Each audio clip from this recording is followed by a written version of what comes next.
오늘 말씀은 열왕기하 6장 24절에서 29절입니다. 열왕기하 6장 24절에서 29절 말씀입니다. 이후에 아람 왕 베나닷이 그의 온 군대를 모아 올라와서 사마리아를 에워싸니 아람 사람이 사마리아를 에워싸므로 성중이 크게 줄여서 나귀의 머리 하나에 80세겔이요 뜰동 4분의 1 값에 5세겔이라 하니 이스라엘 왕이 성 위로 지나갈 때에 한 여인이 외쳐 이르되 나의 주 왕이여 도우소서. 왕이 이르되 여호와께서 너를 돕지 아니하시면 내가 무엇으로도 너를 도우랴. 타작마루로 말미암아 하겠느냐 포도주 틀로 말미암아 하겠느냐. 또 이르되 무슨 일이냐 하니 여인이 대답하되 이 여인이 내게 이르기를 네 아들을 내놓아라. 우리가 오늘 먹고 내일은 내 아들을 먹자 하매 우리가 드디어 내 아들을 삶아 먹었더니 이튿날에 내가 그 여인에게 이르되 내 아들을 내놓아라. 우리가 먹으리라 하나 그가 그의 아들을 숨겼나이다 하는지라. 아멘. 어제의 본문 23절에서는 아람의 1차 침공 당시 포로로 잡은 아람 군대를 선대하자는 엘리사의 요청에 이스라엘 왕이 받아들여 포로들에게 음식을 먹이고 돌려보냈었고, 그 일로부터 아람의 군대가 북이스라엘을 침공하지 못하였다 하였습니다. 그리고 바로 다음 절인 오늘 본문 24절에서는 이후에 아람 왕이 이스라엘의 수도인 사마리아를 침공하였다라고 하고 있습니다. 아람이 2차 침공을 한 것입니다. 이후에 라는 표현은 24절에 삽건이 있은 지 얼마 되지 않아 바로 2차 침공을 한 것으로 여겨지게 하지만은 아람의 2차 침공은 1차 침공에서 이스라엘에게 은혜를 입고 수년이 경과한 후에 있었던 일입니다. 아람의 1차 침공에서 하나님은 엘리사를 사용하셔서 아람 군대를 이스라엘에서 물리쳐 주셨습니다. 하나님께서 이스라엘에 은혜를 베푸심이었습니다. 이스라엘 왕과 백성들은 하나님의 은혜에 감사하며 모든 죄악을 버리고 돌아서서 하나님을 경외하는 삶을 살아야 했습니다. 그러나 이스라엘은 여전히 하나님의 은혜를 저버리고 우상숭배를 반복하며 방탕한 생활을 이어가고 악행을 행하고 있었습니다. 이들의 악행이 어떠했는지는 26절에 등장하는 여인의 이야기로도 알 수 있습니다.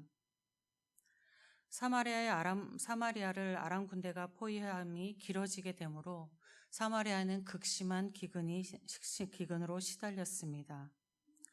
당시의 은 1세겔은 노동자의 4일의 품삯이었습니다. 율법에서 먹을 수도 없는 짐승으로 규정되어 있는 나귀의 머리 하나가 은 80세겔에 거래되었다라고 하고 있습니다. 은 80세겔이라고 하면 노동자가 320일을 일해야 하는 것입니다. 1년 내내 일해야 벌 수 있는 돈으로 나귀의 머리 하나를 살 수 있는 정도라는 것입니다. 그리고 비둘기똥의 거래 이야기도 되는데 비둘기똥이 무엇이었는지 정확한 해석은 없습니다. 여러 가지 해석 중에 하나는 여물지 않은 콩이라고 해석합니다.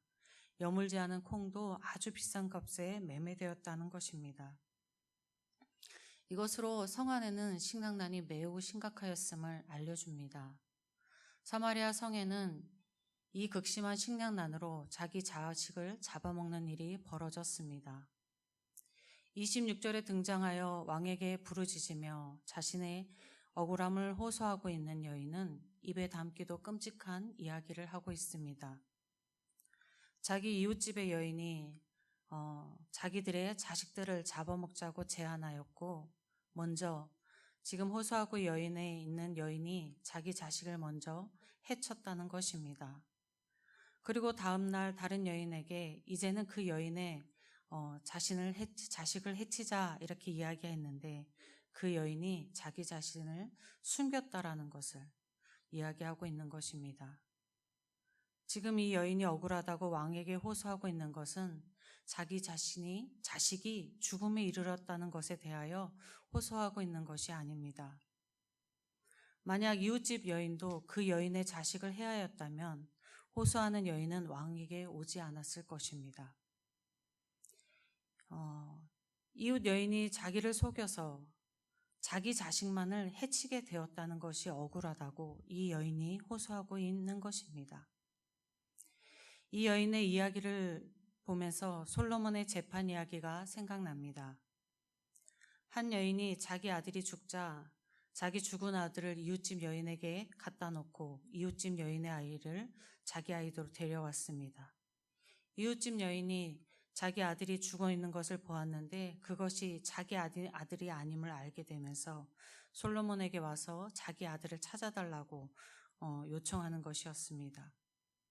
솔로몬은 그 아이를 데려와서 반으로 갈라서 반반씩 양쪽으로 나누어 주라고 하였습니다. 아이의 친모인 여인은 마음 깊은 곳에서 아이의 생명에 대한 애끌림이 있어서 아이를 바꿔치하게 한 여인에게 주라고 하였습니다. 이처럼 아이의 생명을 위해 자신의 아픔을 감내하는 것이 모성애를 가진 어머니의 모습입니다. 그러나 오늘 본문에 등장하는 여인은 모성애와 인간으로서의 윤리도 잃어버리고 있습니다. 또 생각나는 이야기는 하갈의 이야기입니다. 아브라함에게서 이스마엘을 낳은 하갈은 아브라함의 아내 사라에게 학대를 받고 쫓겨나게 됩니다. 물도 없고 먹을 것도 없는 사막에서 죽게 되었을 때 하갈은 차마 아들이 죽어가는 것을 볼 수 없어서 멀리 떨어져서 하나님께 통곡하며 울부짖었었습니다. 본문에 아이를 죽인 아이의 어머니는 기근의 상황에서 아이를 해한 것이 아니라 하나님께 부르짖어야 했습니다. 여인이 자기를 해친 이유는 극심한 기근 때문이 아니라 하나님을 떠나 죄악에서 살았기 때문입니다.